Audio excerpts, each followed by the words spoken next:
Chemistry practical, the basis of chemistry practical. We'll be taking some important topics in chemistry practical. Alright, so let's take the scheme of today's class. The scheme, the topics to cover in today's chemistry practical class. The first topic there is volumetric analysis. So the first topic we'll be looking at would be volumetric analysis. That's the first topic we'll be looking at. The second topic we'll be looking at, let's be looking at indicators. We'll be looking at indicators and types. We'll be looking at acid-base reactions. We'll be looking at acid-base reactions. Alright. 4, we'll be looking at redox equations. We'll be looking at redox equations and how we can balance redox equations or reactions. And 5, the last topic we'll be looking at, let's say, qualitative analysis. Alright, so we're looking at qualitative analysis. Okay, so these are schemes for today's class. We'll start with volumetric analysis. We'll look at indicators and types. We'll look at acid-base reactions. We'll look at redox equations, and we'll look at qualitative analysis. So let's start with the first one, volumetric analysis. After taking this scheme, alright, after taking all of this, we'll look at the past questions and we'll solve questions from the past questions. Alright, so let's start with volumetric analysis. Let's start with volumetric analysis.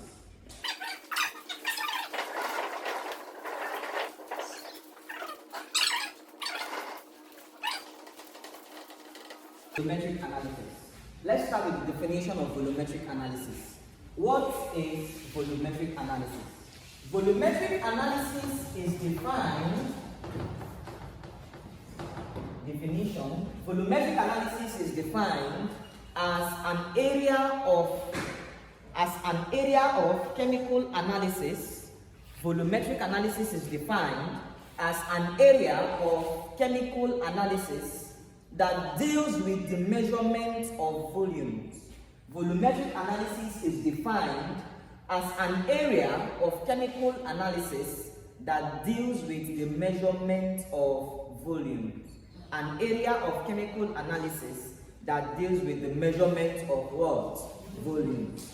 In volumetric analysis, please take note. In volumetric analysis, one thing we consider is known as dilution. In volumetric analysis, there's a very vital topic known as dilution. Please observe. What is dilution? Dilution is the addition of water to an aqueous or concentrated solution. Dilution is the addition of water to an aqueous or concentrated solution. Dilution is the addition of water to an aqueous or concentrated solution. 3 things happen when you dilute a solution. I said dilution is the addition of what? Water to an aqueous what? Solution. Hope you know that solute plus solvent gives us what? Solution. Isn't it? Solute, you can say chalk or salt. An example of solute, you can say salt plus solvent, water. Solute, salt, solvent, water gives us a solution called salt solution. Gives us a solution called salt solution that is miscible. Alright? So in dilution, 3 things happen. Please understand this. In dilution, 3 things happen. Number 1, listen, when you dilute a solution, 3 things happen. Number 1, the concentration of the solution reduces, or you say decreases. 3 things happen when you dilute a solution. Concentration decreases. Number 2, volume of the solution increases. Concentration decreases, volume increases. and number 3, the number of mole, or you call it amount, remains the same. Remains the same. So 3 things happen whenever you dilute a solution. 3 things happen whenever you dilute a solution. Concentration of the solution does what? Decreases. Volume does what? Increases. Amount remains what? The same. Example, if I have a Coke, just like this, if I have this Coke, and you add water, we said dilution is dilution of water, isn't it? When you add water to this Coke, the concentration is the sweetness. The sweetness, it becomes less sugar, isn't it? Concentration does what? Decreases. The volume, when you add water, does what? Increases. But the amount in mole, or the number of mole remains what? The same. Are we following? These are the 3 things that happens whenever you dilute a solution. Now, the relationship is listening attentively. The relationship between concentration, the relationship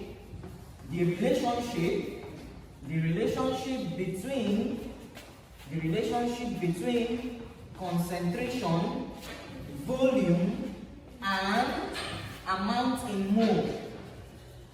The relationship between concentration, volume, and amount in mole whenever you dilute a substance is given as N1 V1 is equal to N2 V2.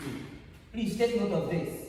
The relationship between concentration, amount, and volume is given as M1 V1 is equal to M2 V2. What is M1? M1 is called the stock concentration. M1 is referred to as the stock concentration in mole per dm cube.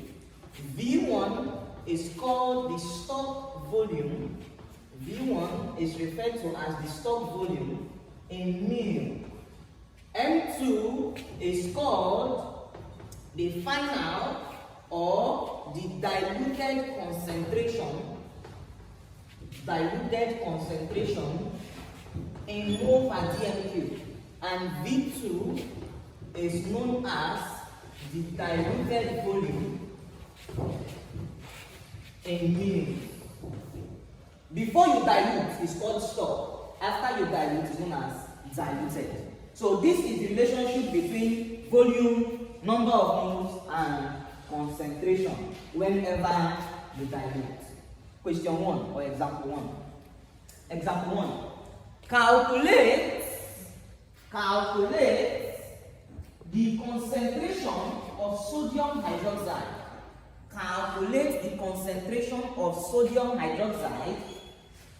Calculate the concentration of sodium hydroxide.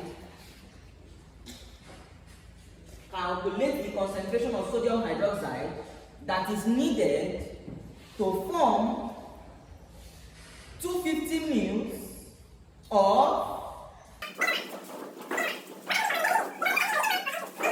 because they said you should look for the concentration that is needed to produce a final concentration. Alright? So using the formula, M1 V1 is equal to M2 V2. What I'm looking for is M1.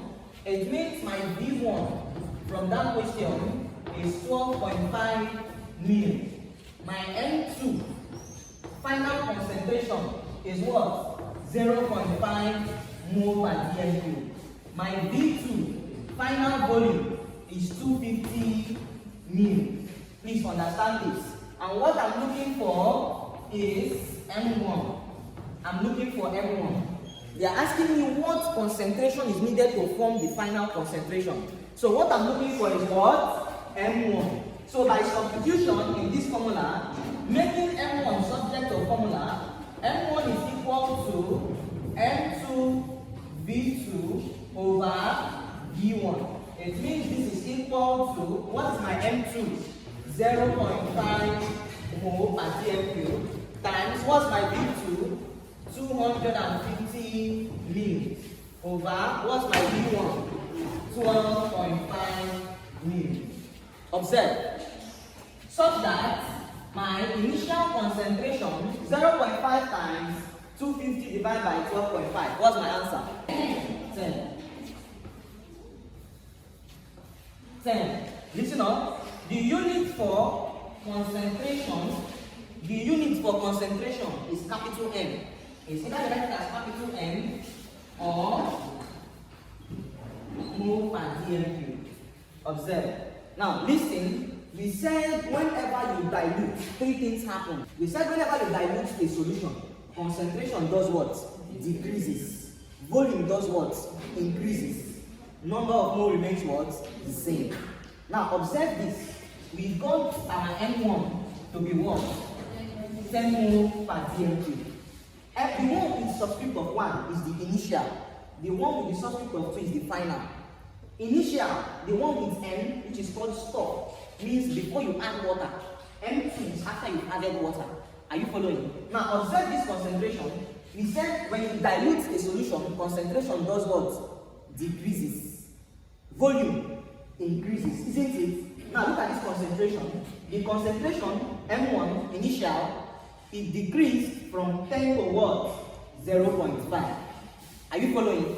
And the volume is increased from 12.5 to what? 250. That shows that this particular solution was diluted accurately. In dilution, after solving, and you see that your M1 is not higher than your M2, it means it does not follow the principle of dilution. The principle of dilution is saying that when you dilute, your concentration must do what? Decrease, and the volume must do what? Increase. Are we following? Yes, sir. Are we following? So you try this one. You try this one. What volume is needed? What volume of potassium hydroxide? What volume of potassium hydroxide is needed? What volume of potassium hydroxide is needed to form? What volume of potassium hydroxide is needed to form a concentration of 1.5 mole per liter, 1.5 mole per liter, you can say mole per liter or mole per dm³, 1.5 mole per liter at 500 mils, at 500 mils, at 500 mils, at 500 mils, from an initial concentration of 5.2 mole per liter. Mole per liter is same thing as mole per dm³. So solve that. We are looking for initial volume. It means we are looking for V1. So please try that. Solve that. Give me the answer. We proceed.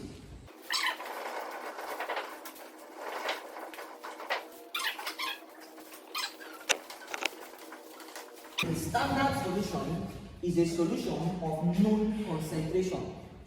A standard solution has three properties. I said a standard solution is a solution of what? Known concentration. A standard solution has three properties. Number one, specific gravity. Number two, density. Number one, specific gravity. Number two, density. Number three, concentration. An example of a standard solution is 0.1 mole per dm³ of H2SO4.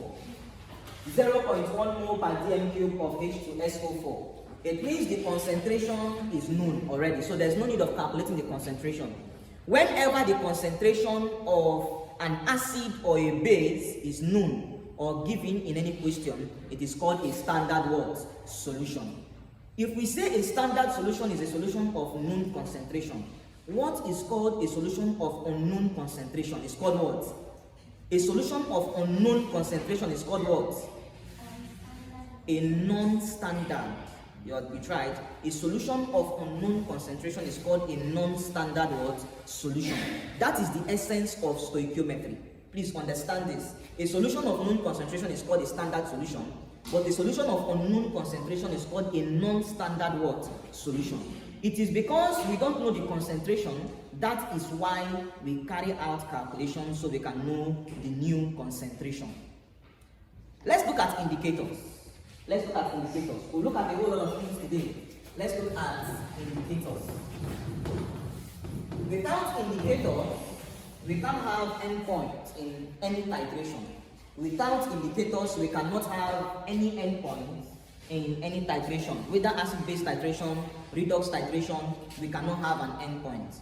Alright? So what are indicators? Indicators are defined as weak acids and bases. Indicators are defined as weak acids and bases. Put in brackets organic acids or bases. Indicators are defined as weak acids or bases. Now, what type of acid and bases are we talking about? Organic weak acid or what? Bases. Indicators are defined as weak acids or bases. Put in brackets organic acids or organic bases. That changes the color of a solution. That changes the color of a solution. That changes the color of a solution according to the pH of such medium. According to the pH of such medium. In the study of stoichiometry, we use four major indicators. Four indicators are of importance to us.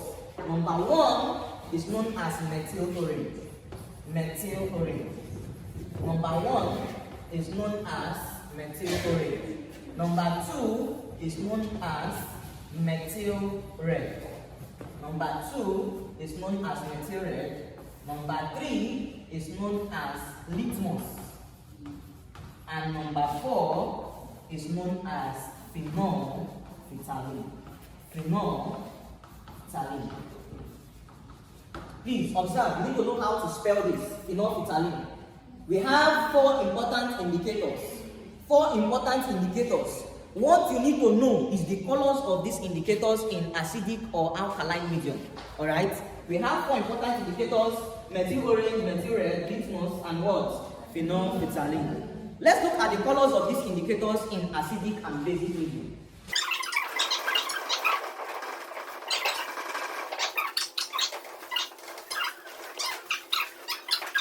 The first indicator, methyl orange. Methyl orange, in acidic medium, the color is red. Please listen, the color of methyl orange in acidic medium is what? Red. The color of methyl orange in alkaline medium is orange. The color of methyl orange in acidic medium is what? Red. In alkaline medium is what? Orange. The next indicator is methyl red. Methyl red. Methyl red in acidic medium it is red. In alkaline medium it is yellow. You see this particular indicator is the one they always ask in all the questions. Methyl red. Because it is the opposite of its color in alkaline medium. Methyl red in acidic medium is red, in alkaline medium is what? Yellow. The third indicator is litmus. Litmus in acidic medium is still red. So it means most of them in acidic medium is what? Red. But in alkaline medium it is blue. In alkaline medium it is blue. The last one, phenolphthalein. Phenolphthalein. In acidic medium it is colorless. In acidic medium it is colorless. In alkaline medium, red violet or what? Or what? The color of methyl orange in acidic is red. In alkaline is what? Orange. The color of methyl red in acidic is what? Red. In alkaline, yellow. Litmus, red. In alkaline, blue. Phenolphthalein in acidic, colorless. In alkaline, red violet, or you can say red. Are we following? Now, since we've known the types of indicators and their colors, let's see the type of indicator depending on the acid-base reaction. The type of indicator depending on the acid-base reaction. If I have a strong acid, and a strong base, what type of indicator? No suitable indicator. You can use any indicator, isn't it? Strong acid, strong base, no suitable indicator. Weak acid, weak base, any indicator, no suitable indicator. You can use any indicator for strong acid, strong base, weak acid, weak base. But for strong acid, weak base, we use methyl orange. Please listen on. For strong acid and weak base, we use methyl orange. For weak acid and strong base, we use phenolphthalein. Phenolphthalein. For strong acid, strong base, no suitable indicator. It means you can use any of these four. Weak acid, weak base, any indicator. But the important aspect is strong acid, weak base. Strong acid, weak base, we use methyl orange. Weak acid, strong base, we use phenolphthalein. Why do we use methyl orange for strong acid, weak base?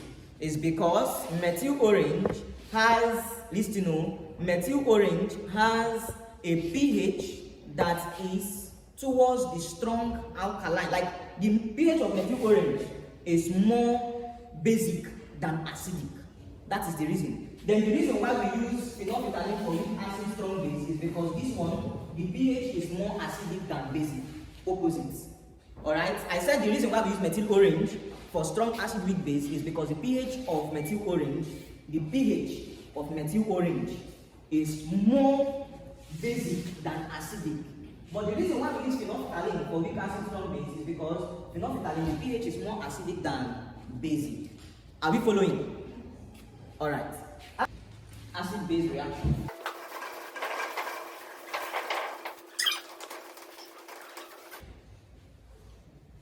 Acid-base reaction, also known as stoichiometric reaction. Acid-base reactions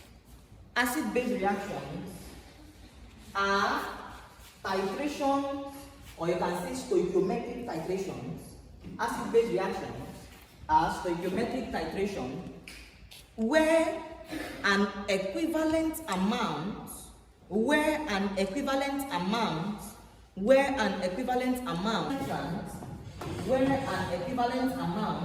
of the titrant reacts with the analytes. Where an equivalent amount of the titrant reacts with the analytes. Where an equivalent amount of the titrant reacts with the what? Analytes. The titrant is called the acid. The analyte is referred to as the base. In acid-base reaction, there is what we call an endpoint and equivalence point. Alright, so I said in acid-base reactions, the titrant is called the what? Acid. The analyte is called the what? Base. Are we following? And I said under acid-base reactions, there is something called endpoints, and there is what I will refer to as what? Equivalence points. What is an endpoint? An endpoint is a stoichiometric, please listen on. An endpoint is a stoichiometric reaction when the titration is observed to be complete. You can say the point where the reaction is observed to be complete. You are right. An endpoint is a stoichiometric reaction when the reaction is observed to be complete. Or you can say it's that point when the reaction is observed to be what? Complete. Or you can say that point where you observe a color change is referred to as what? Endpoint. I'm giving you several definitions so that you don't cram any. When you observe a color change, that point where you observe a color change is referred to as what? Endpoint. But equivalence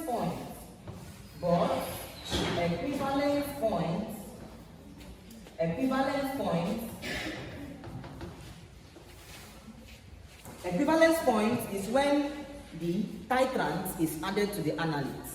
When you add the titrant to the analyte at equal volumes, we refer to that as what? Equivalence point. It means before you form a color change, when you keep adding the titrant to the analyte, is referred to as what? Equivalence point. Addition of titrant to the analyte is called what? Equivalence point. Are we following? Are we following? Let's look at calculation involving acid-base titration. Calculations involving acid-base titration. Calculations involving acid-base titration. Calculations involving acid-base titration. We have important formulas. Formulas we use in acid-base reactions or titrations. Formulas we use in acid-base reactions or titrations. Number one is the general formula which is known as NaVA over NB VB is equal to Na over NB. Where, please listen up, where Na represents molarity of the acid. Molarity of the acid is Na, Va, volume of the acid. I don't want to write it because I want to economize the space for all the formulas in the board. Na, molarity of the acid, Va, volume of the acid, Nb, molarity of the base. This is spelling of molarity. Mo, molarity. Molarity of the acid is Na, Va, volume of acid, Nb, molarity of base, Vb, volume of base, Na, number of moles of acid, Nb, number of moles of base. And we said we use this particular formula whenever we have an equation of what? Reaction. Isn't it? We use this formula whenever we have an equation of what? Reaction. Question or formula 2. The next formula we use is molarity is equal to mass concentration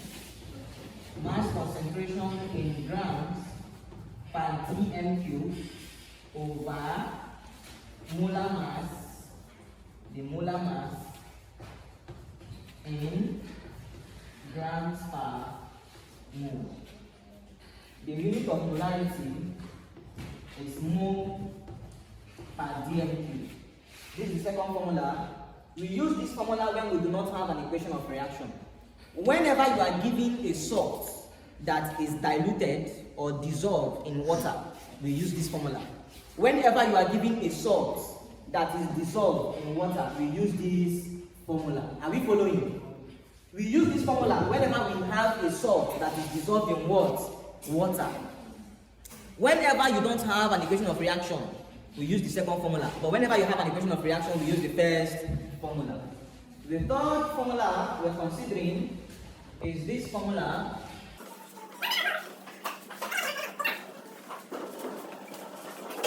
The third formula is number of moles is equal to molarity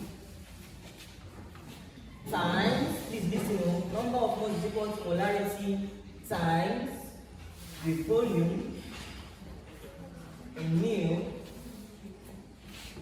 over 1000. The fourth formula we use is number of moles is equal to mass in gram over molar mass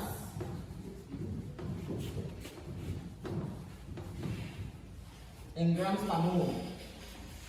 The fifth formula to use, number of mole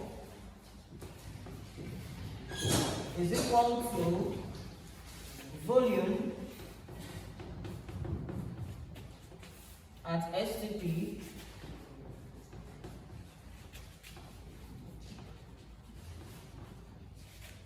mil per mole. So we have 5 formulas. 1, 2, 3, 4, 5. Okay, let's make it 6. 6 percentage purity. I'm taking all the possible formulas. You'll see percentage purity. Percentage purity is mass of pure sample over mass of impure times 100. There's one is the formula known as, please listen, mass concentration is equal to mass over volume in mil times 1000. There's another formula, molarity is equal to number of mole over volume in mil times 1000. So we have 8 formulas on the board. Alright? These 8 formulas, we're using them in different calculations. So we have 8 formulas. Please take that so I can wipe it off. The formula we want to analyze is formula 2, equation 2. I want to analyze it because if you understand equation 2, you understand equation 2. This equation 2 is, and this equation 7 and 8 is an expanded form of equation 2. Alright? So let's consider equation 2.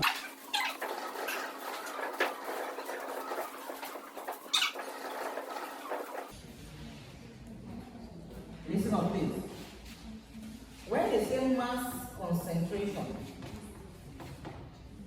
the unit is gram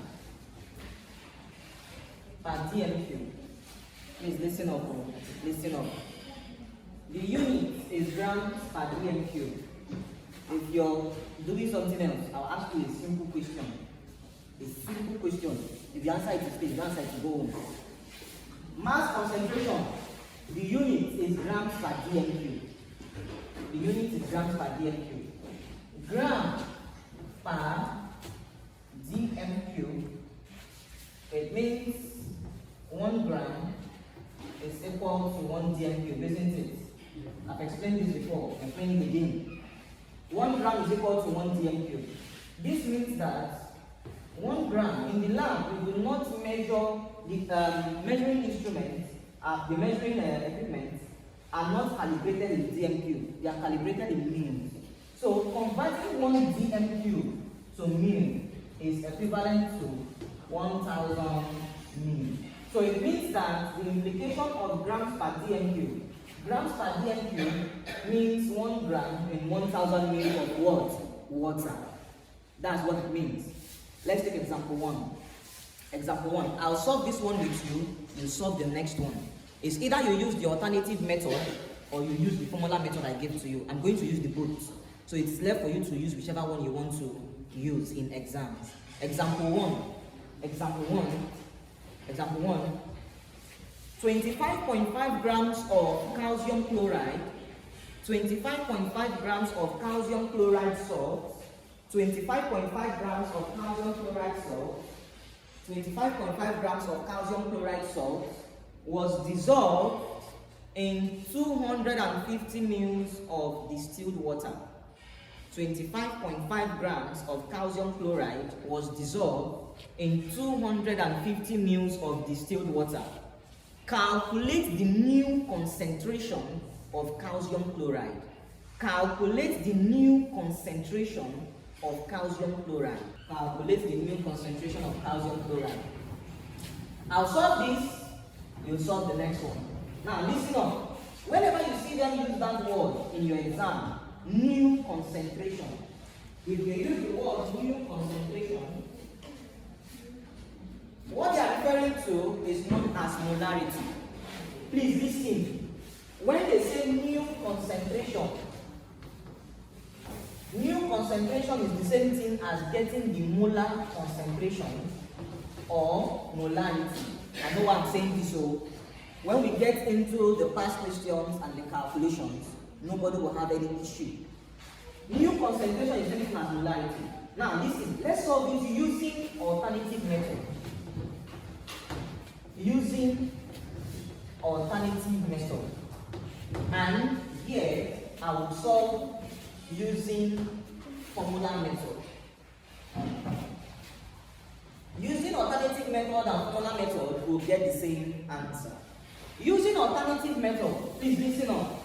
Using alternative method, they told me in the question that 25.5 grams of the salt, isn't it, was dissolved in how many mils? The volume, 250 mils of what? Water, isn't it? Now, from the standard of mass concentration means 1 gram is equal to 1,000 mil, isn't it? This is the standard of mass concentration. This was what the question is saying. The question is saying 2.5 grams was dissolved in 250 mil of water. What is my new concentration? Now, my new concentration is this equivalent. 1 gram is equal to 1,000 mil. So what am I making my x or my unknown concentration is this 1 gram, which is my what? X gram. So if you cross multiply like this, we'll have this to be x gram, making it subject of formula. X gram is the new mass concentration, is equal to 1,000 mu. Observe, I'm solving with the unit, times 25.5 gram over 250 mil. Over 250 mil. Anything you get here is your new mass concentration. We are not done with the answer. Anything you get here is your new mass concentration. So when you multiply this times this over this, what do you have? This times this over this, what do you have? 102. Finish. 102. The unit of mass concentration is grams per dm cube. This is my new mass concentration. I'm not done yet though. I'm not done yet. After getting the mass concentration, the next thing to do is to get the molarity, the molar concentration. We are still using alternative method to get the molarity. Let's get the molarity.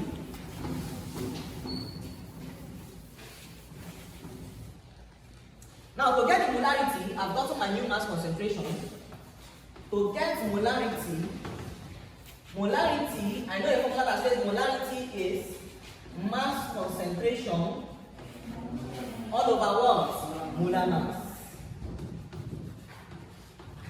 But the molar mass, you get molar mass first. But the molar mass of the salt, molar mass of CaCl2, calcium chloride.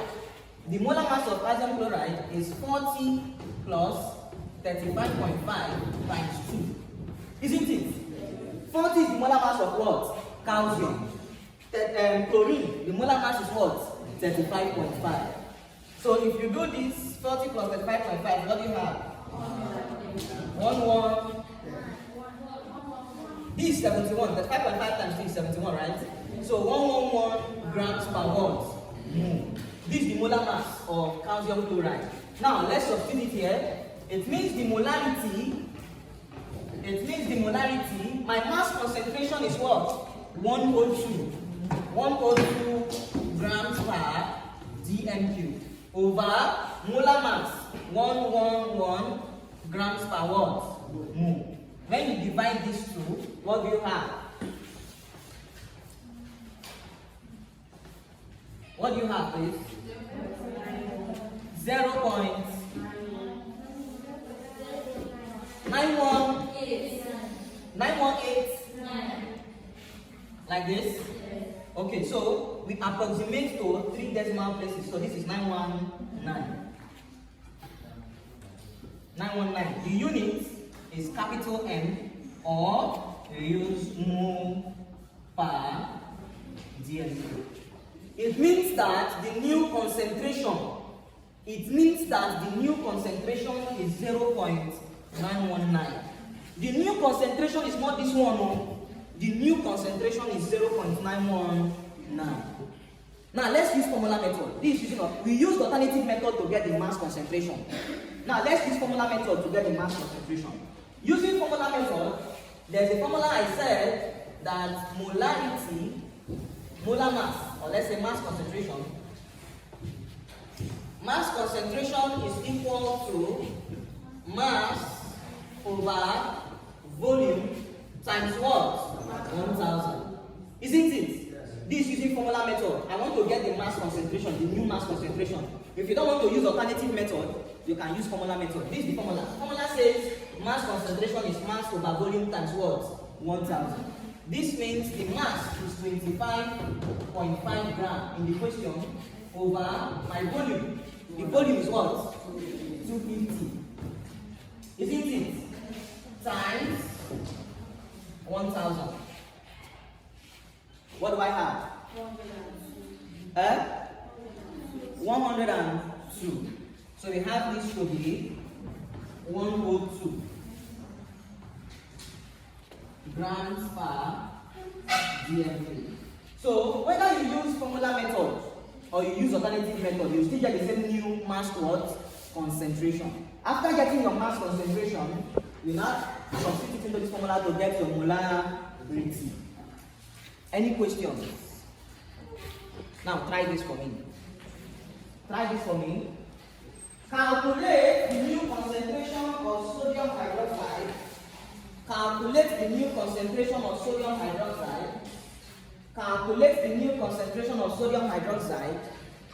Calculate the new concentration of sodium hydroxide when 12.5 grams. When 12.5 grams was completely dissolved in 500 ml of water. Alright, so the question, 35 ml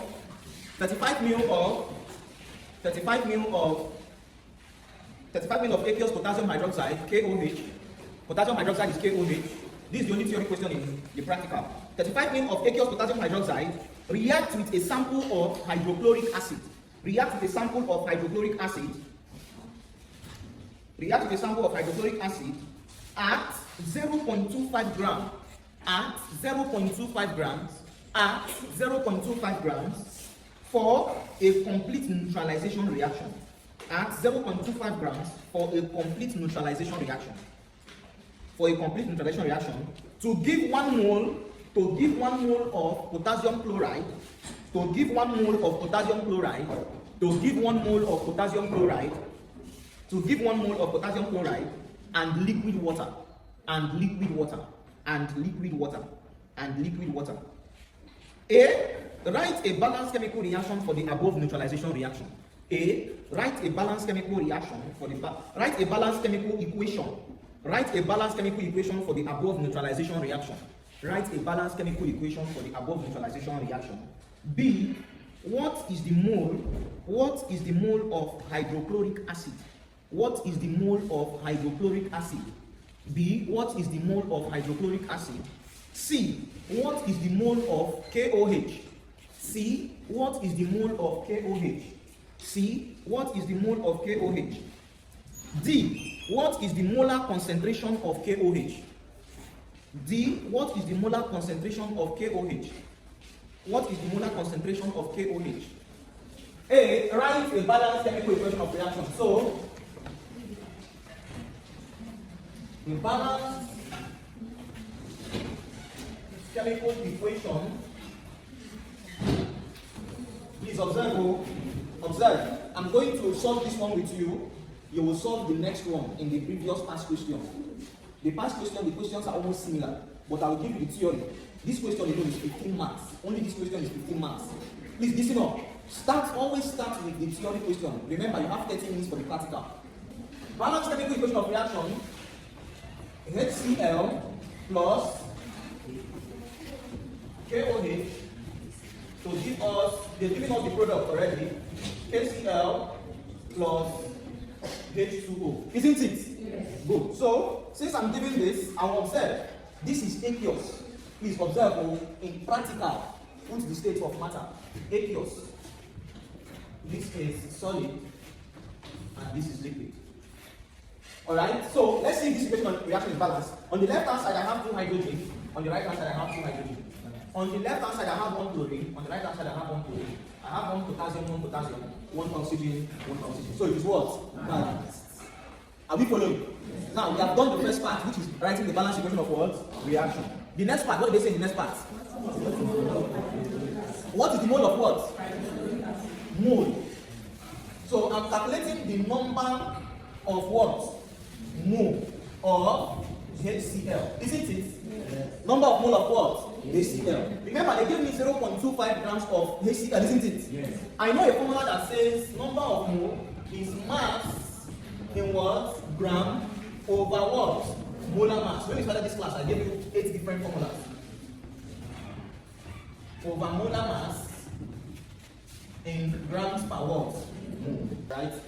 Mass in grams over molar mass in grams per mole. So the mass they gave to us is what? 0.25 grams over the molar mass of HCl is 36.5. You know how I got 36.5? Yes. The molar mass of HCl is 36.5 grams per what? I gave 8 formulas. So when you do this division, what do you have, please? 0.25 divided by 36.5. 0.68. That's 685, isn't it? It means the amount in mole or the number of mole is very, very small. This is the number of mole. This question that is 15 marks, you have to be careful when you're solving it. Number of mole of HCl is 0.00685 mole. We are done with the B part. The B part says you get the number of mole. Now, what does C part of the question says?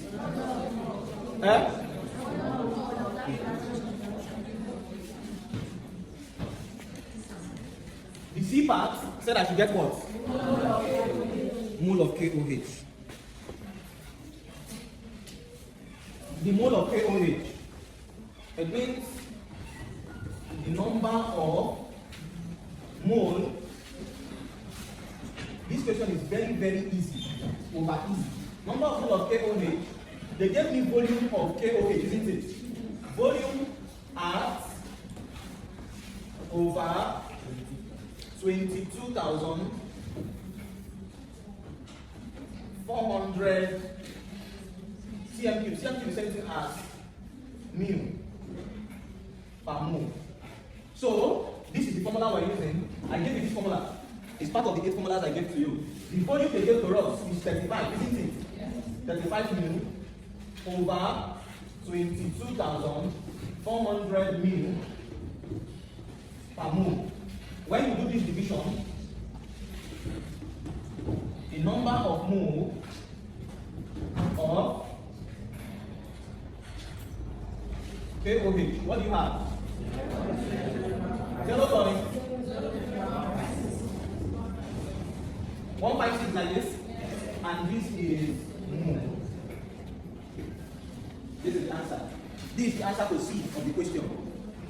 Please observe what we are doing. If you have any questions, you can ask. If you have any questions or any confusion, you can ask. Any question? Before we take the last part. The D part, what does the D part say? Molar concentration of what? Molar concentration of KOH. The D part, what did they say we should calculate? D part, molarity of what? Of KOH. Molarity of KOH, that's the D part.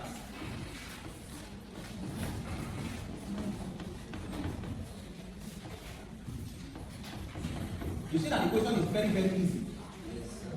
Molarity of KOH. Molarity of KOH. Molarity of KOH. I gave you a formula for molarity. That molarity, I gave you 2 formulas. The first formula is mass concentration over what? Molar mass. I also give you another formula. That molarity is number of mole. Number of mole over what? Volume times what? 1,000. The number of moles of KOH, do we have it? Yes. Do I know the volume of KOH? Yes. 35. Times what? 1,000. Since I was giving, I'm asking for the molarity of KOH. The formula that I need to use to get the molarity of KOH is number of mole over volume in mil times what? 1,000. So the number of mole is here. The volume of KOH is in the equation of 35 times what? 1,000. So if you substitute that, what do you have? Number of moles is this, volume is 35 times 1000. What do you have? 0.0446. The unit of molarity is capital M, which means mole per dm cube. That is that for that question.